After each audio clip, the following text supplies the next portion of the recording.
African Economy Review, le top des sujets économiques traités tout au long de la semaine par la presse en ligne. Ouvrons avec sikafinance.com. Le journal informe que la Caisse nationale de sécurité sociale au Bénin a réalisé un excédent de 73,1 milliards de francs CFA en 2020 contre 72,7 milliards de francs CFA un an plus tôt, soit une hausse de 400 millions de francs CFA selon les chiffres officiels consultés par la rédaction. Le même journal fait savoir que, après 4 années d'études et de pourparlers, le e-Naira, la monnaie numérique du Nigeria, est enfin prête à voir le jour. La Banque centrale du Nigeria a annoncé le 22 juillet 2021 que la phase pilote de la monnaie numérique du pays sera lancée le 1er octobre prochain. L'économie.com titre Entreprise vers l'audit de la CDC et Pamol Plantation. Le journal fait savoir que l'objectif de cet audit est d'analyser la viabilité de ces structures en vue d'améliorer les performances. Le même journal titre Relance économique post-Covid-19. Les chefs d'État africains plaident pour la reconstitution des ressources de l'IDEA. Les détails sur cet article à lire sur ce site. La Tanzanie va injecter 13 millions de dollars pour soutenir la pénétration du gaz naturel comprimé dans les transports, indique l'agence d'information Ecofin. Le même journal informe que la République démocratique du Congo a obtenu 1,6 milliard de dollars du gouvernement américain pour financer des projets de développement sur 5 ans.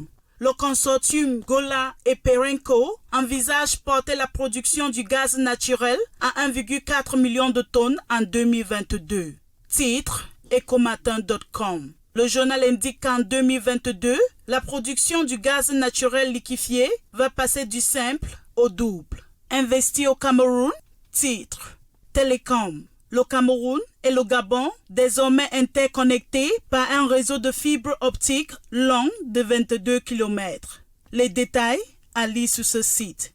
Business in Cameroon, titre Commerce électronique. Le Cameroun, devancé par le Gabon, leader de la zone CEAC. Plus de détails en parcourant cet article sur ce site. Le nouveau Gabon.com informe que Move African Gabon Telecom va investir 10 milliards de francs CFA pour couvrir 141 villages et 600 km de routes. À Cotonou.com, titre Obligation de relance. 1803 milliards de francs CFA déjà levés par les États de l'UMOA.